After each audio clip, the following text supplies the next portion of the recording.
Halo Kamera Demi Masa, kembali lagi bersama Demi Masa. Pada kesempatan kali ini, Demi Masa akan membahas misteri gambar Maryam dan juga Yesus yang ada di dalam Ka'bah. Bagaimanakah misteri itu? Langsung saja kita simak. Mekah bukan kota yang terlalu mentereng pada abad ke-6. Masa ketika Nabi Muhammad lahir.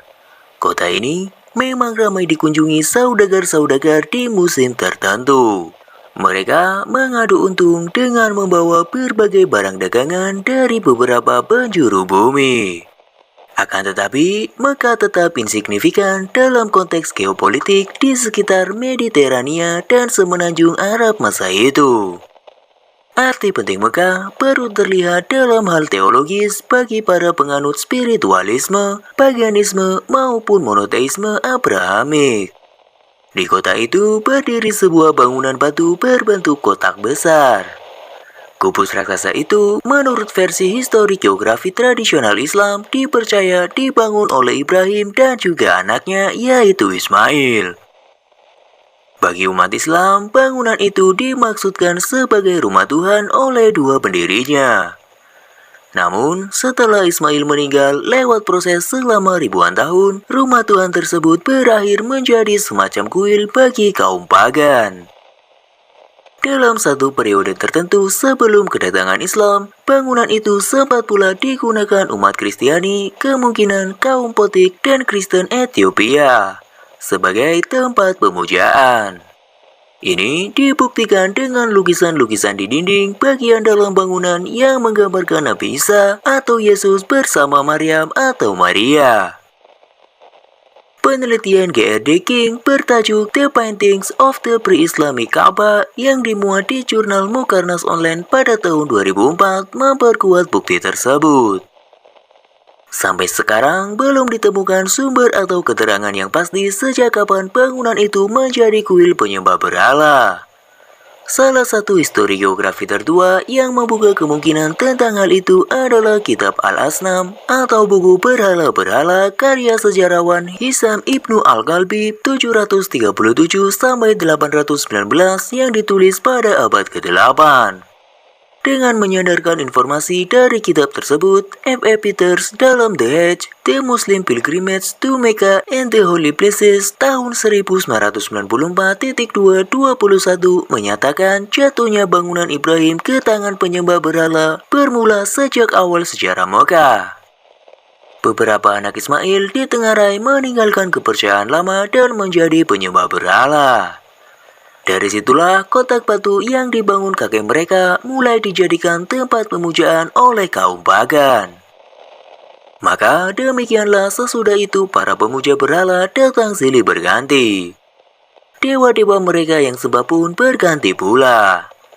Akan tetapi, jarak waktu antara kematian Ismail diperkirakan pada 1800 sebelum Masehi dengan Arab zaman suku Quraisy sangatlah jauh. Dalam periode itu, banyak sekali peristiwa-peristiwa yang tidak tercatat. Karena itu, para sejarawan sukar memastikan siapa sebenarnya yang menjadikan bangunan Ibrahim sebagai tempat pemujaan berhala. Para sejarawan Islamis masa kini dengan sumber-sumber sejarah yang lebih luas dibandingkan para pendahulu mereka juga tidak bisa memastikan hal tersebut. Apakah salah satu di antara dua bani kuno Arab, Jurun dan Guza'a yang mengubahnya, ataukah karena pengaruh paganisme Yunani dan Romawi? Di antara pertanyaan-pertanyaan demikian, satu hal yang sangat menonjol adalah munculnya periodisasi stereotip dari kalangan sejarawan Islamis. Bagi mereka, kemerosotan Mekah baik secara moral maupun spiritual disebabkan oleh jatuhnya kota itu ke kubangan paganisme. Dalam hal ini adalah Mekah pra-Islam. Ini ditunjukkan secara jelas dengan misalnya pembabakan sejarah resmi Islam yang membagi dua periode secara garis besar, zaman jahiliyah atau secara harfiah berarti kebodohan dan zaman kenabian. Periode yang disebut pertama tentu saja merujuk kepada dunia paganisme Mekah. Ketika Nabi Muhammad dilahirkan, kubus raksasa yang dibangun Ibrahim sudah sepenuhnya dikuasai suku Quraisy penyembah berhala.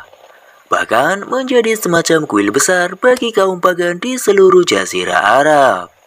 Pada masa Nabi Muhammad, ada 360 berhala disusun di sekitar Ka'bah. Mungkin mempresentasikan jumlah hari dalam setahun.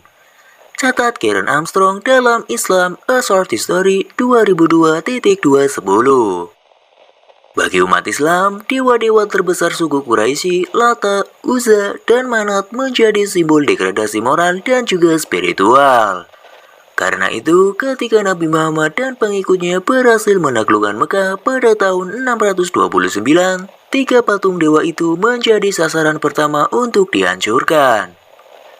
Kenabian Muhammad sekaligus kelahiran Islam kemudian mengubah lanskap keagamaan di Jazirah Arab. Hari ini kita mengenal kubus raksasa itu sebagai Ka'bah dan menjadi kiblat kaum muslim. Demikianlah misteri tentang gambar Yesus dan juga Maryam yang ada di dalam Ka'bah. Bagaimana menurut Kamera Demi Masa? Apakah Kamera Demi Masa memiliki pendapat sendiri akan misteri ini? Tulis saja di kolom komentar.